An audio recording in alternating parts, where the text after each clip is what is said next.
이 시간 오전에 함께 보실 말씀은 요한 3서 보겠습니다. 요한 3서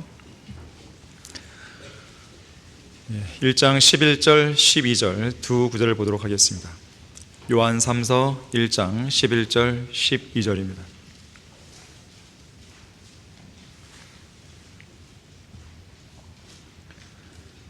자, 11절에서 사랑하는 자여 악한 것을 따르지 말고 선한 것을 따르라. 선을 행하는 자는 하나님께 속하였으나 악을 행하는 자는 하나님을 보지 못하느니라. 데메트리오는 모든 사람과 진리 그 자체로 좋은 평판을 받았으니 실로 그러하도다. 우리도 증거하노니 너희는 우리의 증거가 참된 줄을 아느니라. 자, 말씀을 위해 다 같이 다시겠습니다. 고마우신 아버지 하나님, 2025년도 마지막 주일 오전 예배를 드리게 해주셔서 감사드립니다. 주님께서 저희들에게 베풀어 주신 놀라운 사랑과 은혜와 그리고 크신 자비로 인해 감사드립니다. 주님의 자비하심이 없었다면 어찌 우리가 이 자리에 앉아서 주님께 영과 진리로 경배를 드릴 수 있었겠습니까? 주님은 늘 우리에게 자상하시고 선대하시며 가장 좋은 것들로 우리에게 공급해 주고 계십니다. 영과 진리로 경배를 드리는 이 자리에서 우리의 마음에 어떠한 불순한 동기나 생각들, 세상적으로 방황하는 모든 생각들이 자리를 잡지 못하도록 막아주시고 온전히 주님 한 분께만 집중해서 주님께서 온전히 받으시는 예배가 될 수 있도록 인도해 주십시오. 이 시간 선포되는 말씀, 이 말씀 위에 주님께서 기름 부어주시고 능력으로 함께해 주셔서 우리 성도들이 마음속에 깨달음을 얻고 찔림을 받고 또 도전을 받고 새롭게 결단하고 헌신하는 복된 시간 될 수 있도록 인도해 주십시오. 주 예수 그리스도 이름으로 기도했습니다. 아멘. 이게 좋은 평판이라는 단어가 나오는데요, 좋은 평판을 얻기 위한 7가지 습관이라는 제목으로 설교하겠습니다.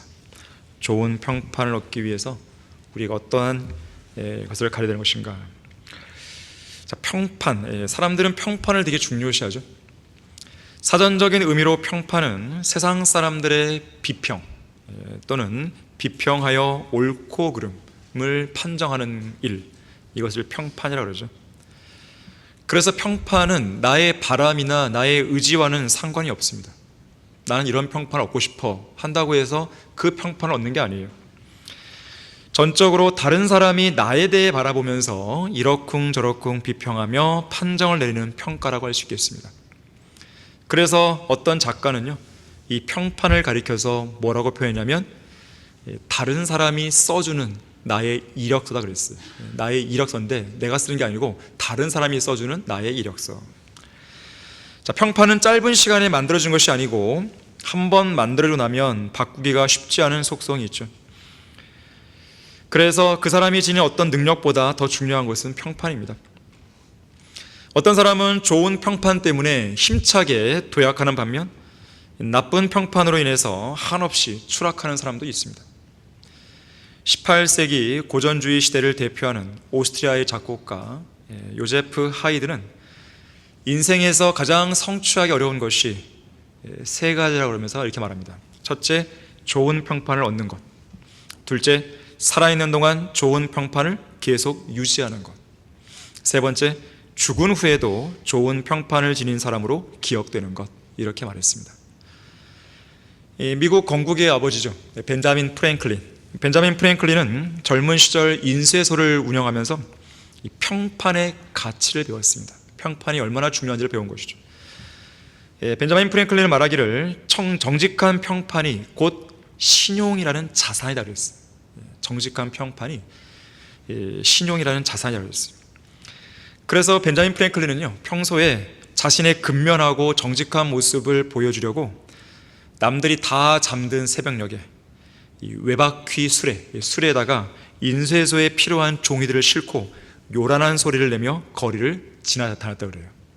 일부러 그렇게 하는 것입니다. 그렇게 함으로써 사람들의 인식 속에 그래, 벤자민 프랭클린은 항상 성실하게 일하는 사람이야, 이런 좋은 인상을 심어줬다고 그래요. 그러면서 사업적인 신뢰도 얻을 수 있었죠. 벤자민 프랭클린은 이렇게 말합니다. 좋은 평판을 쌓기 위해서는 많은 선행이 필요하지만 그 좋은 평판을 잃는 데는 단 하나의 악행이면 충분하다고 그랬어요. 이와 연관해서 투자의 귀재인 워렌 버핏은 좋은 평판을 쌓는 데는 20년이 걸리지만 그 평판을 잃는 데는 5분이면 충분하다고 그랬습니다. 자, 이처럼 한 개인이든 집단이든 좋은 평판을 쌓는 것은 어려운 일이고요, 그 평판을 허무는 것은 순식간입니다. 또한 이미 허물어진 평판을 다시 회복하는 것은 더더욱 어렵습니다. 자, 이러한 평판을 그리스도인의 간증과 빗대어 설명해 보면요, 좋은 간증을 남기고 유지하는 것은 쉽지 않은 일입니다. 하지만 그 좋은 간증을 무너뜨리는 것은 한순간이에요. 단 하나의 죄면 충분합니다. 그런가 하면 평판의 힘이란 책을 쓴 저자가 있습니다. 이 저자는 100명이 넘는 사람들과 다양한 인터뷰를 진행했고, 그러면서 평판을 잘 관리하는 사람의 특징 3가지를 찾아냅니다. 3가지 행동 습관으로 그는 규정을 했는데, 첫 번째가 좋은 인간성을 갖는 거라고 했어요. 두 번째가 뛰어난 능력으로 업무 성과를 창출해내는 거라고 했습니다. 세 번째가 조직 생활에서 긍정적인 사고를 지니며 일하는 거라고 했습니다. 자, 하지만 이상 언급한 평판에 관한 내용들은 어디까지나 세상의 관점에 따른 이야기입니다. 그리고 평판에 대해 세상 사람들의 관점에서 내놓은 평가 기준에 불과합니다. 다시 말해서 우리의 속사람이 아닌 겉사람을 바라보며 판정을 내린 겉사람에 대한 평판인 것이죠. 멸망해가는 악한 현 세상의 모든 가치와 평가 기준은 이 겉사람에 초점이 맞춰져 있습니다. 세상 명예, 세상에서의 성공과 성취, 멋진 외모, 사랑, 재물, 세상 지식, 좋은 대학, 좋은 직장, 승진, 고액 연봉, 커다란 교회 건물, 헌금 액수, 교인 수, 자선 사업, 각종 종교 행위 등 세상은 이 겉사람을 두고 모든 걸 평가하면서 점수를 매기고 있습니다. 그리고 세상 사람들은 이 겉사람에 대해 매겨진 높은 점수와 평판을 부러워하고, 때로는 시기하고 질투하고 배아파하고, 그리고 더 높은 점수와 평판을 얻기 위해서 치열한 경쟁 사회로 돌입하고, 그리고 그 겉사람에다가 시간과 돈을 들이고 또 열정을 쏟는 것이죠. 하지만 성경은 겉사람에 대해 뭐라고 말씀합니까? 이 겉사람은 이제 곧 썩어 없어질 존재라고 그러죠. 그와 동시에 우리 그리스도로 본다면 이 겉사람은 이미 죄에 대해 죽었고, 세상에 대해 죽었고, 욕정과 정욕에 대해 죽었다고 말씀하고 있습니다. 욥기 20장 5절에서는 악인의 승리는 짧고 위선자의 즐거움도 잠깐뿐이라고 했습니다. 시편 37편 10절에서도 잠시 후면 악인이 없어질 거라고 했습니다. 자, 이것이 바로 겉사람의 평판에 모든 것을 걸고 사는 사람들의 운명입니다. 겉사람에 의한, 겉사람을 위해 살아가는 모든 죄인들의 결말이죠. 그러한 자들은 이 땅에서 잠깐, 아주 잠시만 그들의 영화를 누릴 뿐입니다. 하나님께서는 세상의 그런 허접한 기준이나 평판 따위로 사람들을 평가하지 않습니다.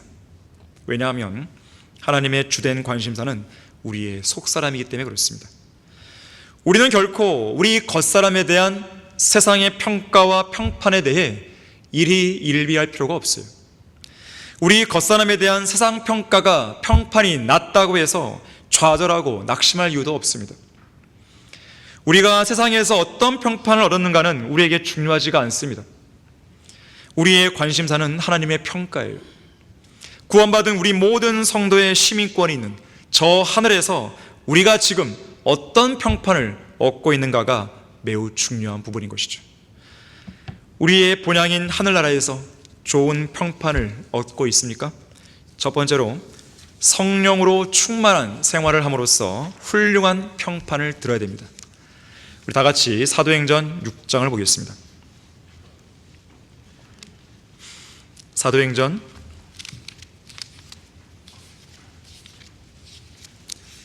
6장 3절 4절을 보겠습니다.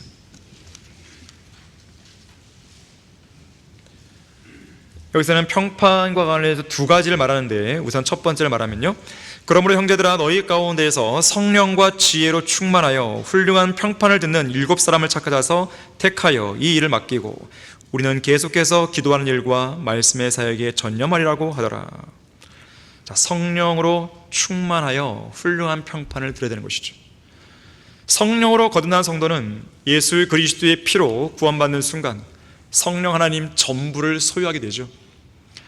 하지만 성령 하나님께서 우리를 온전히 채우시고 주관하시는 일은 하룻밤 사이에 일어나는 일이 아닙니다. 이것은 영적으로 성장해가는 우리의 평생의 과정이에요. 그렇기 때문에 매일 매순간 성령으로 충만한 삶을 살게 해달라고 기도를 해야 되는 것이고, 진리의 성경으로 마음과 생각을 가득 채워야 되는 것이고, 그리스도의 피와 말씀의 물로 모든 죄를 말끔히 씻어야 되는 것이고, 그리고 성령의 능력을 통해 모든 죄를 우리 안에서 몰아내야 되는 거예요. 자, 그렇게 할 때, 성령으로 충만할 때 사랑과 기쁨과 화평, 오래 참음과 친절과 선함, 믿음과 온유와 절제, 이 9가지 성령의 열매와 구령의 열매들을 맺게 돼서 영적인 사람이라는 훌륭한 평판을 듣게 되는 것이죠. 아, 저 사람은 영적인 사람이야. 성령으로 충만한 사람은 그러한 평판을 얻게 되는 것이죠. 이와 반대로 성령으로 충만하지 않게 되면 육신적인 사람이라는 나쁜 평판을 듣게 됩니다. 왜냐하면 우리가 성령 하나님으로 채워지지 않게 될 때 시기, 질투, 분노로 채워져요.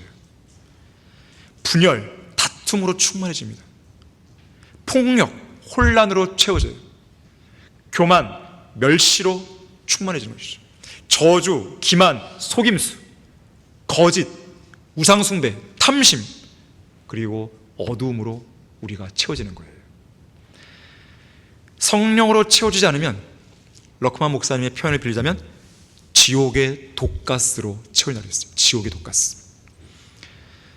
이런 지옥의 독가스를 갈라디아서 5장 19절에서 21절까지 말씀에서는 육신의 일들이라고 표현합니다. 육신의 일들. 성령으로 채워지지 않으면 육신의 일들로 가득 채워지는 거예요. 어떤 그리스도인이라도 계속해서 성령으로 채워지지 않으면 육신의 일들을 드러내게 될 수밖에 없습니다. 그 결과 많은 상급과 유업을 잃어버리죠. 다시 말해서 성령으로 충만한 생활은 그리스도의 심판석에서 우리의 평판을 훌륭하게 만들어주는 것이죠. 훌륭한 평판을 받게 하고 그 심판석을 풍요로운 자리로 만들어주는 것입니다.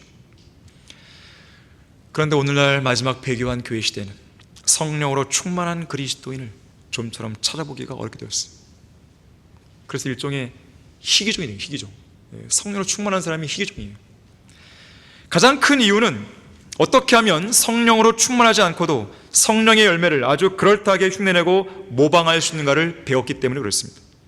교회들 대부분이 겉모습만 그럴싸하게 성령으로 충만하게 보이는 그리스도인들을 만들어낸 것이죠.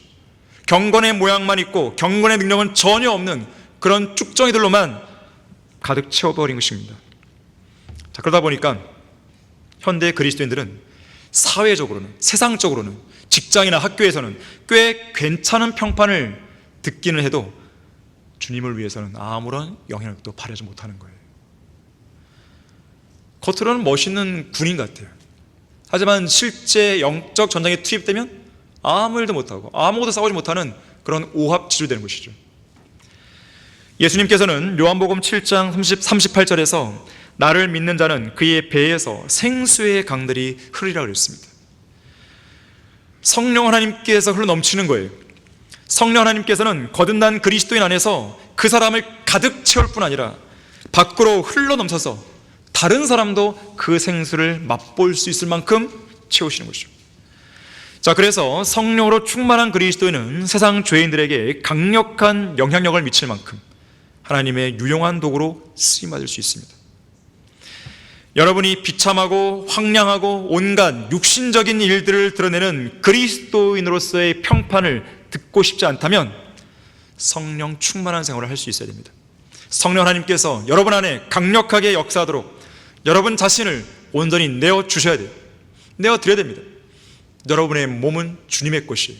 여러분의 지체를 의의 병기로 내어드려야 되는 것이죠. 그렇게 할 때만이 여러분 안을 성령께서 가득 채울 수가 있는 것입니다. 우리의 본향인 하늘나라에서 좋은 평판을 얻고 있습니까? 두 번째로 방금 읽었던 사도행전 6장 3절에서 보듯이 지혜로 충만하게 되어서, 지혜로 충만한 성도가 되어서 훌륭한 평판을 받아야 됩니다.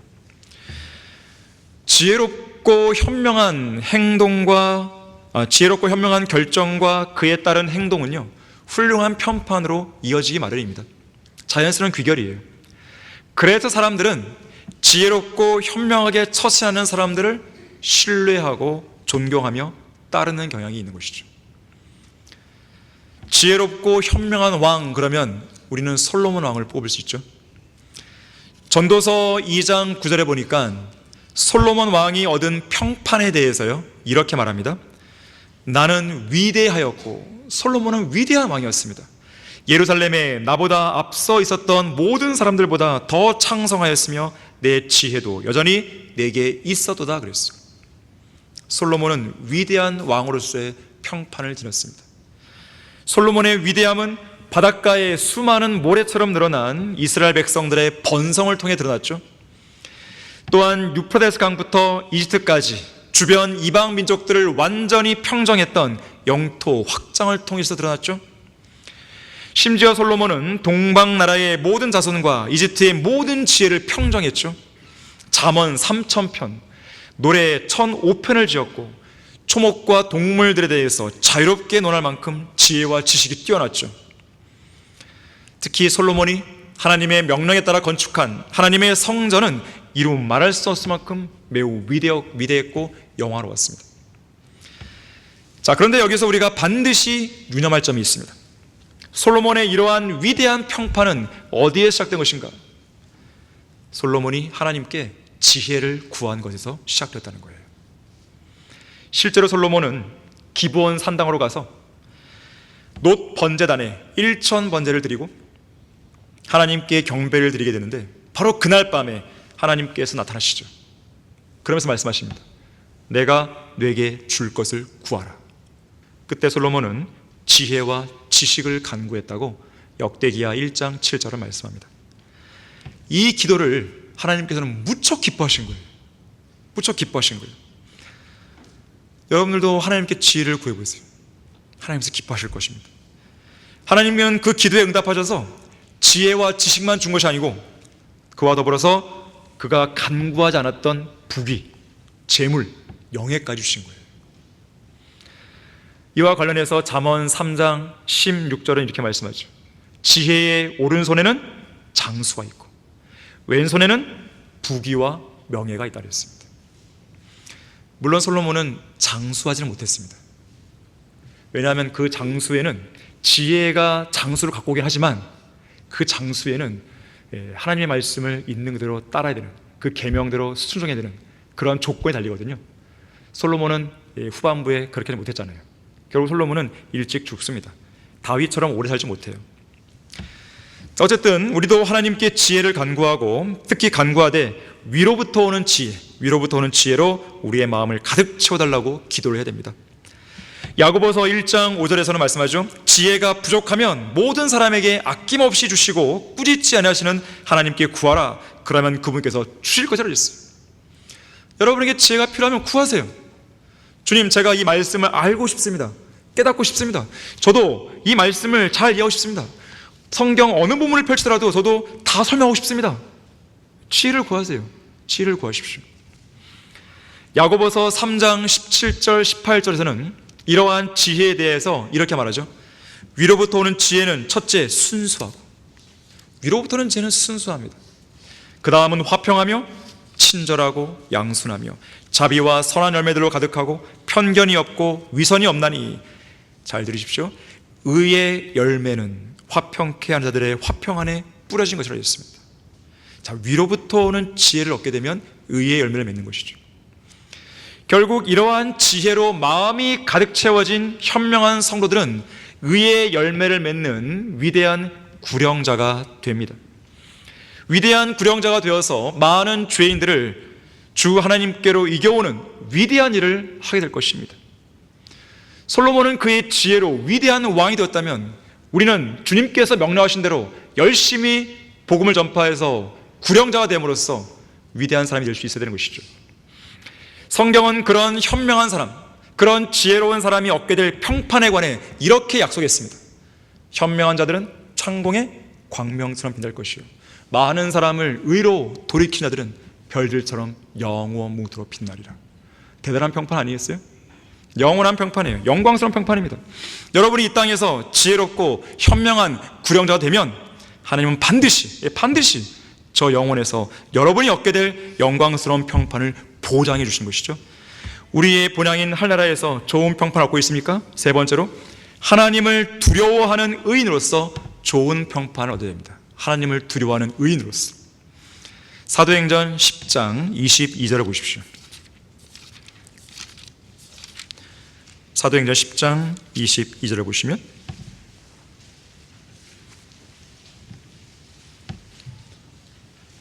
그들이 말하기를 백부장 코넬료는 의인이요 하나님을 두려워하는 사람이며 또 온 유대 민족에게 좋은 평판이 나 있는 사람인데 하나님께로부터 거룩한 천사를 통하여 당신을 그의 집으로 청하여 말씀을 들으라는 지시를 받았나이다라고 하더라.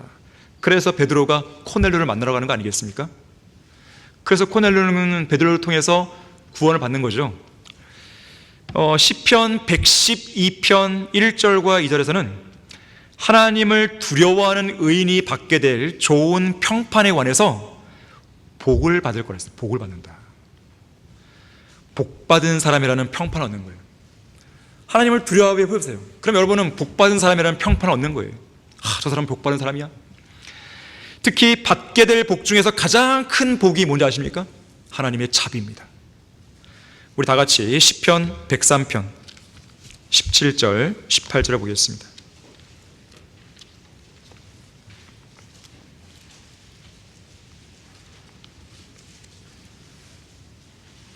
시편 103편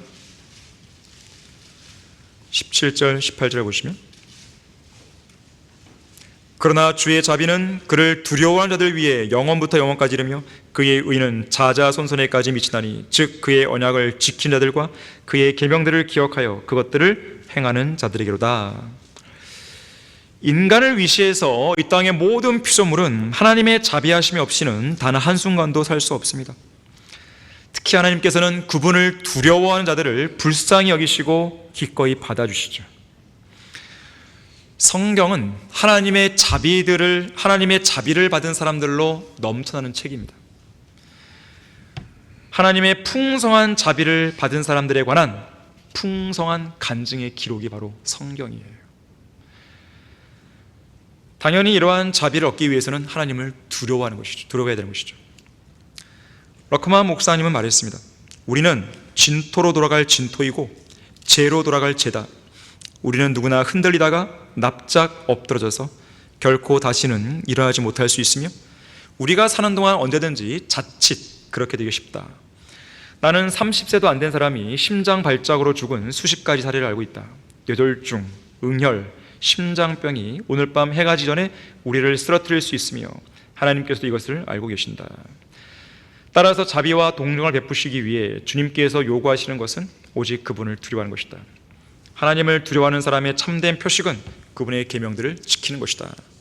하나님께서는 그분을 두려워하는 자들을 불쌍히 여기시고 그분을 두려워하는 자들에게 자비를 베푸시는 분이다.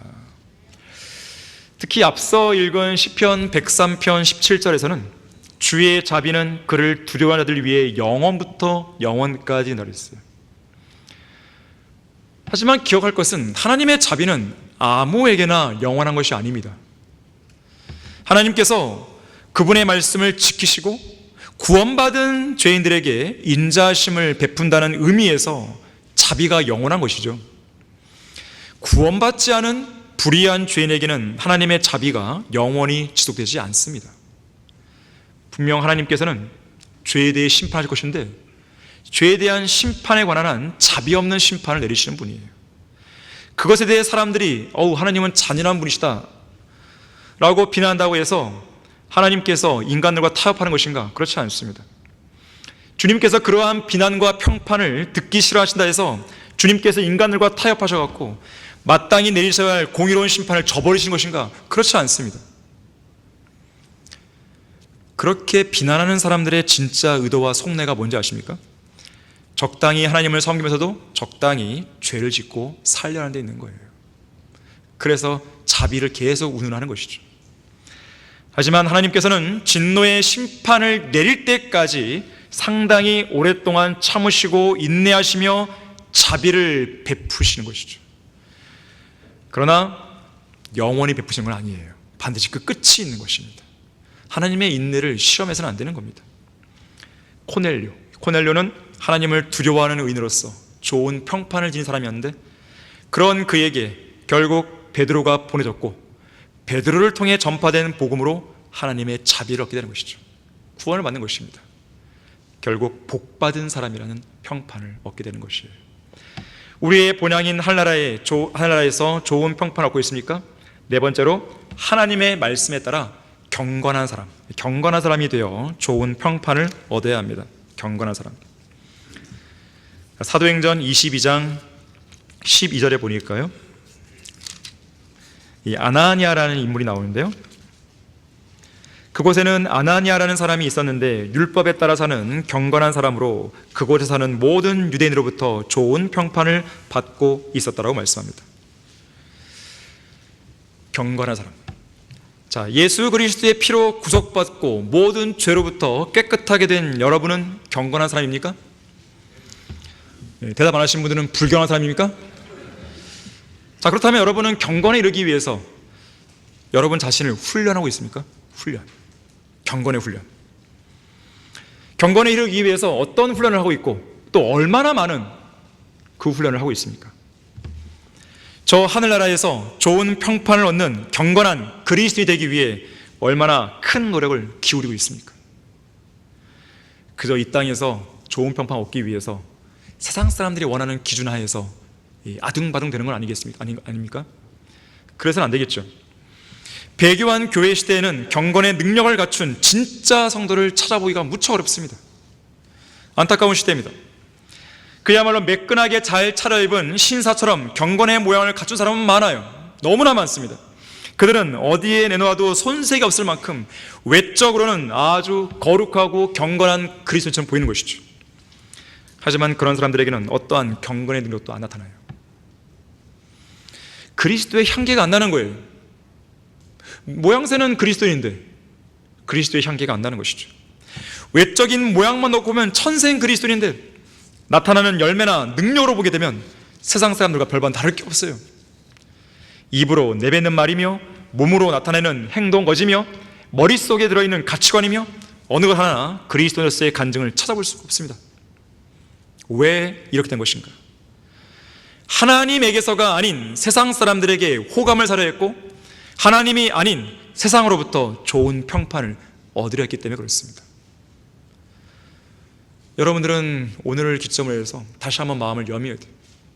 내가 하나님을 기쁘시게 하는 성도 될 것인가? 아니면 세상이 기뻐하는 성도 될 것인가? 여러분은 선택하셔야 돼요. 답은 정해져 있어요. 답은 여러분이 너무나 잘 아십니다. 하지만 그것은 말로만의 고백이 아니라 입술만의 고백이 아니라 여러분의 행동으로 나와야 되는 것이죠. 실제 생활에서 투영돼야 됩니다. 자, 그걸 위해서는 바로 경건의 훈련을 해야 되는 거예요. 그냥 될 수 있는 게 아닙니다. 그냥 여러분들이 경건의 능력을 갖춘 사람이 그냥 되는 게 아니에요. 경건의 훈련을 부단히 해야 그 능력을 얻을 수 있는 것이죠. 요한 웨슬리는 경건한 삶을 살기 위해서는 언제나 다음 7가지 질문을 자신에게 던졌다 그래요. 여러분도 한번 던져보시고 그리고 이대로 못 살았다면 지금부터 생활을 바꿔야 됩니다. 첫째, 항상 기도하고 있는 것. 경건의 훈련은 뭐 어려운 게 아니에요. 새로운 어떤 진리를 말하는 게 아닙니다. 새로운 명령을 주는 게 아니에요. 이미 여러분이 알고 있는데 가장 기본적이고 중요한 것인데 잘 안 하는 것입니다. 첫째가 항상 기도하고 있는 것. 두 번째, 매일 매 순간 하나님 앞에서 기뻐하고 있는 것. 세 번째, 모든 일에 감사하는 것. 항상 기뻐하라. 쉬지 말고 기도하라. 모든 일에 감사하라. 지금 3가지를 말한 것이죠. 네 번째, 불필요하게 욕심을 내는 것은 없는가. 이게 바로 탐심이죠. 이게 바로 우상숭배죠. 5번째, 하나님 외에 두려워하고 있는 것은 없는가. 그래서 염려하고 있지는 않은가. 이게 하나예요. 다섯 번째, 하나님을 왜 두려워하고 있는 것은 없는가? 그것이 있어서 염려하고 있는 것은 아닌가? 세상을 두려워하면 세상이 염려로 가득 찹니다. 세상 사람을 두려워하게 되면 그 세상 사람들의 말이나 몸짓에 따라서 내 행동이 바뀌어버리는 거예요. 거기에 따라서 염려가 생기는 것입니다. 여섯 번째, 마음의 중심에서요, 끊임없이 하나님의 사랑을 느끼고 있는가? 하나님의 사랑. 마지막 일곱 번째, 무슨 일이나 무슨 말을 하든지 그것이 하나님을 기쁘시게 해드리고 있다고 확신하는가? 내가 지금 내뱉는 말, 내가 지금 하고 있는 행동, 내가 다니고 있는 직장, 내가 하고 있는 어떤 일, 자, 그런 것이 하나님을 기쁘시게 하고 있냐 이거죠. 그런 확신이냐 이거예요. 앤드류 머레이는 이렇게 말했어요. 우리가 개인적으로 예수님을 깊이 사랑한다는 것은 주님과 떨어져 있는 순간을 잠시도 용납할 수 없다는 것을 의미합니다. 예수 그리스도께서 없으면 단 한순간도 지탱할 수 없습니다. 예수님께 헌신한 성도는 그분의 사랑과 뜻 안에 거하는 일이 아니고서는 그 무엇에도 만족할 수 없습니다. 성경이 가르치는 진정한 그리스도인의 삶이 바로 이것입니다. 그래서 우리는 아침마다 말씀과 기도를 통해 경건의 훈련을 갖는 것입니다. 나는 매일 하루를 온전히 예수 그리스도와 함께 보낼 것이고 이 일에 방해가 되는 일은 어떤 것도 하지 않을 것입니다. 그날의 성공은 바로 여기에 달려 있습니다. 자, 경건한 성도로서 좋은 평판을 얻을 것인가? 아니면 불경건한 성도라는 최악의 평판을 들을 것인가? 하는 것은 결국 경건의 훈련에 달려 있는 것이에요. 자, 우리의 본향인 하늘나라에서 좋은 평판을 얻고 있습니까? 다섯 번째로 선한 행실에 대한 좋은 평판이 있어야 됩니다. 선한 행실에 대한 좋은 평판. 자, 디모데전서 5장 10절을 보겠습니다. 디모데전서 5장 10절입니다.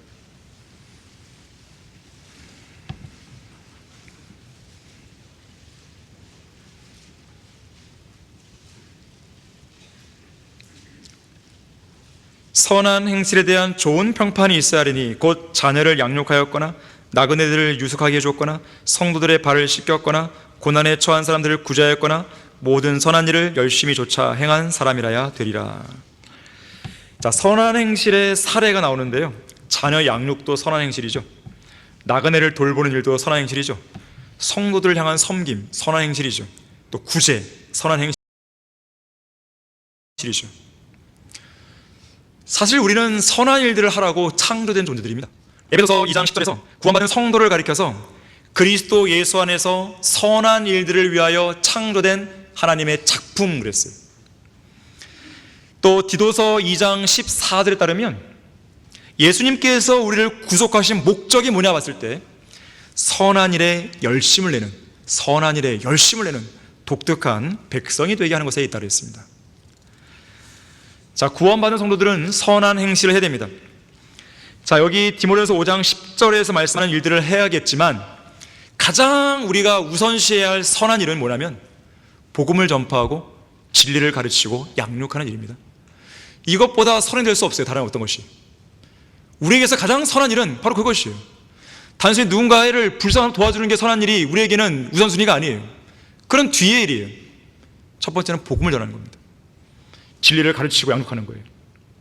자, 그걸 어떻게 할 수 있냐면 다 같이 디모데 후서 3장 16절 17절 보겠습니다.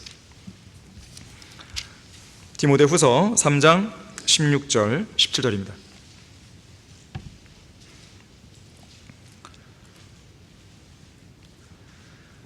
모든 성경은 하나님의 영감으로 주어진 것으로 교리와 책망과 바로잡음과 의로 훈육하기 유익하니 이는 하나님의 사람이 온전하게 되며 모든 선한 일에 철저히 구비되게 하람이니라. 자, 이 구절들에서는 우리가 성경을 읽고 성경을 공부하는 것이 궁극적으로는 뭘 위한 거라 했습니까? 모든 선한 일에 철저히 구비되게 하는 것이에요. 자, 그렇다면 성경을 읽고 공부해야만, 성경을 알아야만 우리가 구비될 수 있는 선한 일이 과연 뭘까요? 환경 보전 운동은 성경을 공부하지 않아도 할 수 있는 일이죠. 성경을 읽지 않아도 교통안전 봉사라든지 독거노인들에게 도시락이나 연탄을 배달해 주는 일이라든지 그런 것들 다 할 수 있는 것이에요. 또 성경을 몰라도 노숙자들에게 밥을 퍼줄 수 있습니다. 에이즈 환자들 돌볼 수 있습니다. 심지어 불쌍한 사람들 위해서 집을 지어줄 수도 있는 거예요. 자, 그런 것은 성경을 몰라도 돼요. 하지만 성경을 알아야만 철저하게 구비될 수 있는 선한 일이 있다는 거죠. 바로 복음을 전파하고 진리를 가르치고 양육하는 거예요. 이건 성경을 모르면 할 수가 없는 일입니다. 자, 디모데전서 4장 6절 보십시오. 디모데전서 4장 6절에서 내가 이런 것들을 형제들에게 기억하게 한다면 너는 내가 따르던 믿음의 말씀들과 선한 교리의 말씀들로 양육을 받아 예수 그리스도의 뭐가 돼요? 선한 일꾼이 되는 것입니다. 자, 선한 일꾼은 선한 일들을 하는 사람은 아니겠습니까? 그러한 선한 일꾼을 어떻게 하는 거예요? 믿음의 말씀과 선한 교리의 말씀대로 양육을 해야 되는 것입니다.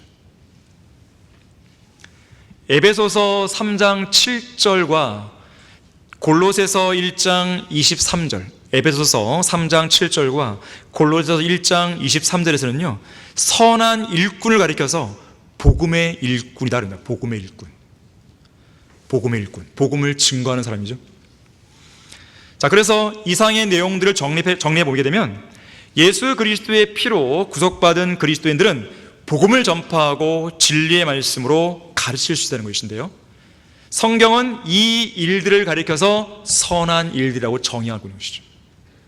그리고 그런 선한 일들에 열심을 내는 독특한 백성이 되는 것이 하나님께서 우리를 구속하신 목적이라고 말하는 거죠. 우리도 불쌍한 사람 도와줄 수 있습니다. 지하철 타고 갈 때 불쌍한 사람에게 돈을 줄 수 있습니다. 그게 틀린 게 아니에요. 잘못된 게 아니에요. 중요한 것은 복음을 증가하는 거예요. 돈을 주더라도 전도지를 주면서 예수 믿으시라고 복음을 증가하며 주라는 것이에요. 거리에 설교하고 구령하다가 노숙자를 만날 수 있습니다. 고아를 만날 수 있습니다. 자, 그런데 도와줄 수 있어요. 못 도와주는 게 아닌 게 아닙니다. 그게 잘못된 게 아니에요. 할 수 있습니다. 그러나 복음을 증거하라는 것이죠. 어떠한 선한 일들보다도 복음을 증거하는 이 선한 일이 최우선시가 되는 것이죠. 그걸 말하는 거예요. 자, 그렇게 하기 위해서는 진리의 지식으로 무장되어야 됩니다. 여러분은 이 선한 일들을 수행할 준비가 되어 있는 것입니까? 진리의 지식으로 잘 무장되어 있는 것입니까? 언제 어디서든지 누구를 만나고 어떤 사람을 상대하더라도 복음을 전할 수 있고 진리의 말씀을 가르칠 수 있고 성경에 관한 어떤 질문에 대해서도 답변할 수 있는지를 묻는 거예요. 더 나아가서는 여러분 안에 있는 소망에 관한 이유, 너를 보니까 늘 기뻐하고 즐거워하는데 왜 그런 거야? 나에게 소망이 있어. 그런 소망이 뭔데? 그 이유를 여러분에게 묻는다면 여러분 답변할 수 있습니까? 답변해 주되 얼마만큼의 분량으로 답변할 수 있습니까? 자기가 좋아하고 자기가 관심 있는 분야는 하루가 가도 이틀이 가도 막 나오잖아요. 그냥 누가 안 시켜도 막 말하고 싶잖아요. 자, 그러면 성경에 관해서 여러분이 가진 소망에 관해서 여러분은 주위 사람들에게 얼마나 말할 수 있어요? 나는 이러이러해서 기뻐. 주님 이제 곧 오실 거야. 그래서 난 더욱더 기뻐. 자, 그런 것들을 여러분이 말할 수 있겠습니까? 자, 그렇게 하고 있다면, 이미 그렇게 하고 있다면 하늘나라에서 여러분들은 잘 알려진 유명 인사예요. 여러분은 이미 좋은 평판을 얻은 사람들인 것이죠. 자, 우리의 본향인 하늘나라에서 좋은 평판을 얻고 있습니까? 여섯 번째로 하나님을 온전히 신뢰하는 믿음을 통해 믿음으로 좋은 평판을 얻어야 됩니다. 히브리서 11장 1절 2절에서는 믿음은 바라는 것들에 대한 실상이요 보이지 않는 것들에 대한 증거니 원로들, 그러니까 구약의 신실한 성도들을 말하는데요, 원로들이 그것으로서, 즉 믿음으로써 좋은 평판을 얻었다고 말씀합니다. 또 같은 장 39절도 이 사람들이 바로 믿음의 선진들이에요. 믿음을 통하여 좋은 평판을 얻었다고 말씀하고 계시죠. 여러분도 성경대로 믿는 그 믿음으로 좋은 평판을 얻어야 됩니다. 그리스도인의 삶은 잘 아시다시피 믿음으로 시작해서 믿음으로 끝나는 삶이에요. 우리는 믿음으로 구원받았고 우리는 믿음을 통해 새로운 피조물로서의 삶을 시작하게 되었고 믿음을 통해 저 하늘나라로 우리는 들어가는 것이죠. 우리가 사는 현 교회 시대는 눈에 보이는 표적을 보고 믿는 기적의 시대가 아니에요. 우리는 보지 않고 믿는 자들은 복이 있다고 인정받는 그 시대에 살고 있습니다. 그래서 하나님은 우리를 사랑하시는 거예요.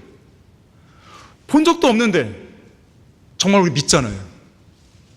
그런 사람을 하나님께서 안 사랑하시겠습니까? 안 보호하시겠습니까? 여러분은 주 하나님을 어느 정도까지 믿을 수 있습니까? 여러분의 믿음의 한계는 어디까지예요? 여러분의 손에 들려진 성경, 진리의 성경을 어디까지 믿을 수 있습니까? 여러분은 환난이나 곤경이나 박해 등등 그 어떤 상황에서도 하나님의 약속을 믿을 수 있습니까? 요한복음 14장을 보겠습니다.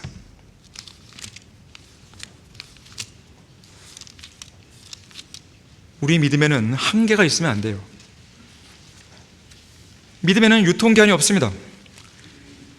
요한복음 14장 1절에서 3절을 보시면, 너희는 마음에 근심하지 말라. 너희가 하나님을 믿으니 또한 나를 믿으라. 나의 아버지 집에는 많은 저택들이 있느니라. 그렇지 아니하면 내가 너희에게 말하였으리라. 나는 너희를 위하여 처소를 마련하러 가노라. 내가 가서 너희를 위하여 처소를 마련하면 다시 와서 너희를 내게로 영접하여 내가 있는 그곳에 너희도 있게 하리라. 만약에 여러분들이 이 시간 이 말씀을 확실히 믿고 있고 이 말씀에 대해 전혀 의심하지 않다면 여러분은 1절 말씀대로 어떤 상황에서도 마음에 근심하지 않을 수 있습니다. 하지만 이러한 믿음이 없다면 의심의 먹구름은 언제든지 여러분의 마음을 뒤덮을 것이에요. 하늘나라에는 구원받은 우리 모든 성도들의 방이 예약되어 있습니다. 여러분은 예약했어요? 10사람밖에 안 했네요. 예수 그리스도 믿고 구원받은 순간 우리는 다 예약한 거예요. 예약 취소 안 됩니다. 여러분이 하고 싶어도 안 되는 것이에요. 구원이 영원히 보존되기 때문에. 자, 이러한 믿음이 있는데 왜 근심하세요? 이러한 믿음이 있는데 주님께서는 이제 곧 다시 오셔서 우리를 영접한다고 하는데 왜 근심하냐 이거예요. 무엇 때문에? 무엇 때문에 근심하고, 무엇 때문에 괴롭고, 무엇 때문에 어려워하고, 무엇 때문에 낙심하고, 무엇 때문에 좌절하냐 이거예요. 여러분의 믿음은 어디까지에 도대체? 이걸 못 믿는 것입니까? 구원의 믿음까지 내가 되는데 소망은 안 됩니까? 구원의 믿음은 되는데 환난 가운데서 나를 구원해 주실 하나님에 대한 믿음은 없습니까? 그건 믿음이 아니죠. 제가 누누이 강조하지만 그리스도인은 믿음으로 사는 사람이에요. 절대로 감정이나 어떤 환경에 구애받는 게 아니에요. 믿음만 있으면 여러분은 소망을 가질 수 있는 것이고, 믿음만 있으면 구원의 확신을 가질 수 있는 것이고, 믿음만 있으면 죽어도 내가 저 하늘나라 들어간다 아는 것이고, 믿음만 있으면 그리스도 안에서 내가 모든 걸 할 수 있다는 확신을 갖게 되는 것이에요.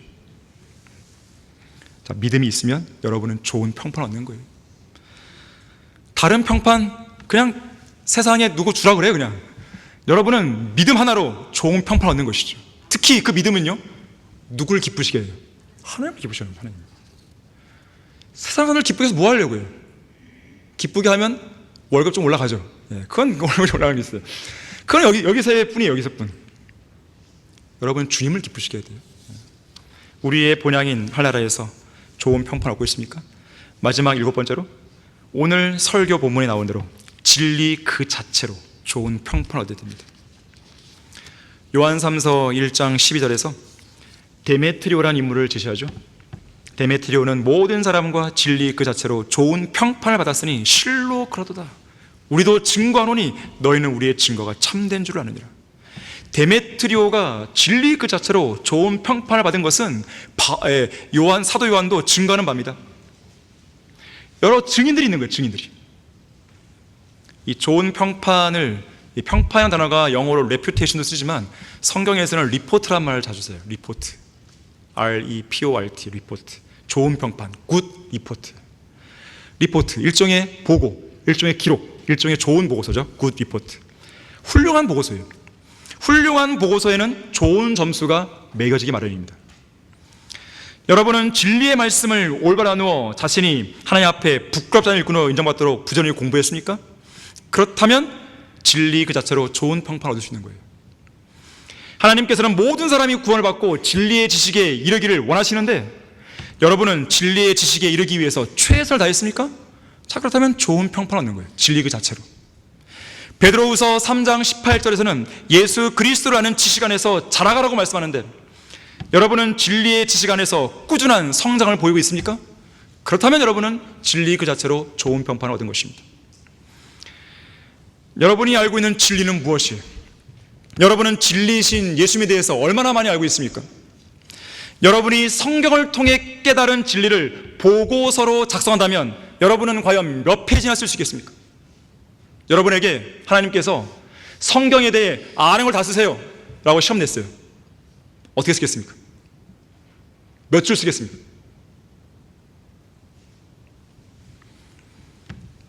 여러분은 여러분이 깨달은 진리를 추후에 의심도 없이 온전히 다 믿고 있습니까?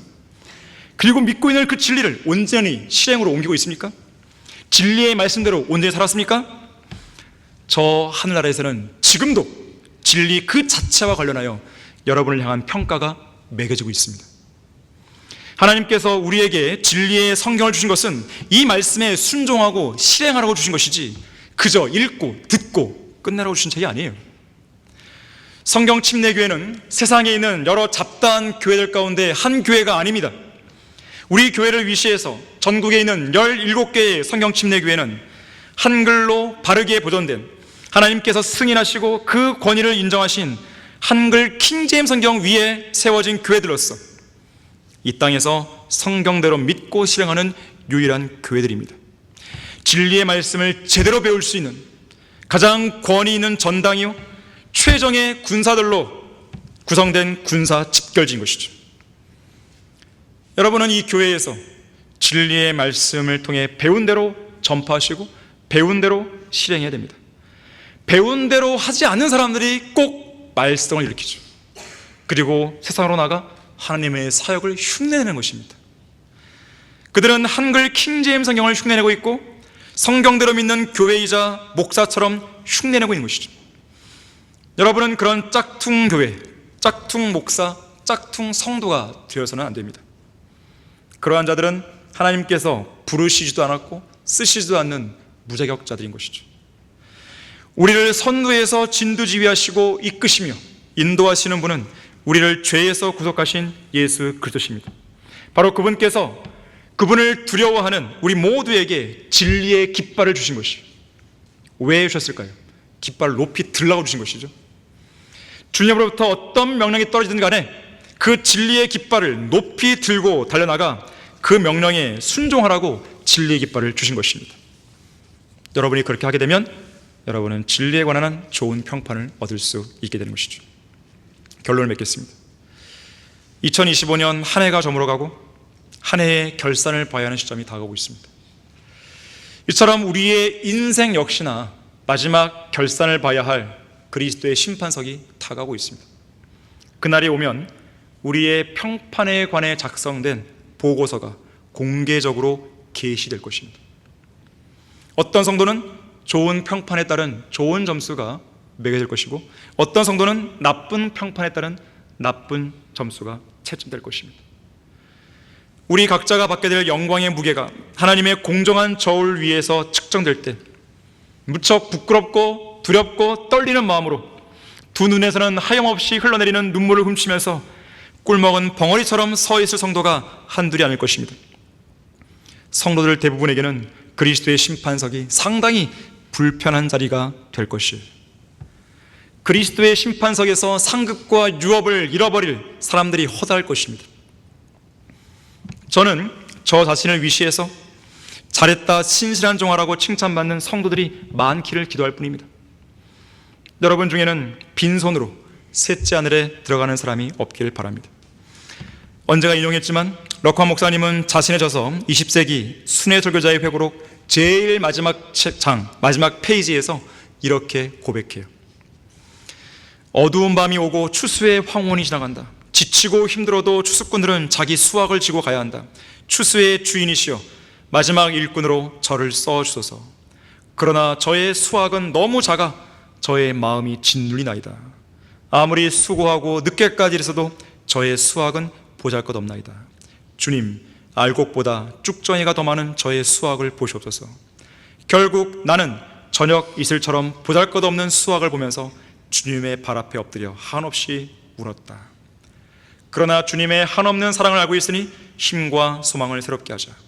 내가 한 일이 아니라 내가 하려고 노력했던 그 사실을 기억해 주시라고 겸손하게 기도를 드리자.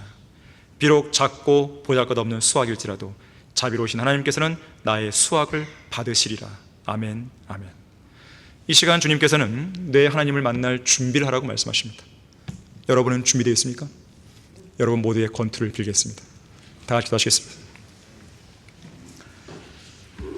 고마우신 아버지 하나님, 한 해가 마무리되는 시점에서 다시 한번 우리의 삶을 돌아볼 수 있는 설교를 듣게 하시고 그 설교를 통해 우리의 생각과 가치관과 삶의 방향을 다시 한번 재정립할 수 있는 기회를 허락해 주셔서 감사합니다. 우리는 빈손으로 그리스도의 심판석에 서면 안 됩니다. 주님께서는 분명 우리를 향한 뜻이 있으십니다. 그리고 그 뜻을 실행하라고 오늘도 우리의 생명의 호흡을 붙들어주고 계신 것입니다. 우리 성도들이 오늘 내가 왜 사는지, 오늘 내가 왜 생명의 호흡을 누리며 살고 있는지, 오늘 내가 왜 하나님의 은혜와 자비와 사랑 가운데 살고 있는지, 그 인생의, 그 삶의 궁극적인 목적을 잘 간파하게 하시고 그리고 그 목적대로 온전히 살 수 있도록 도와주십시오. 주 예수 그리스도 이름으로 기도했습니다. 아멘.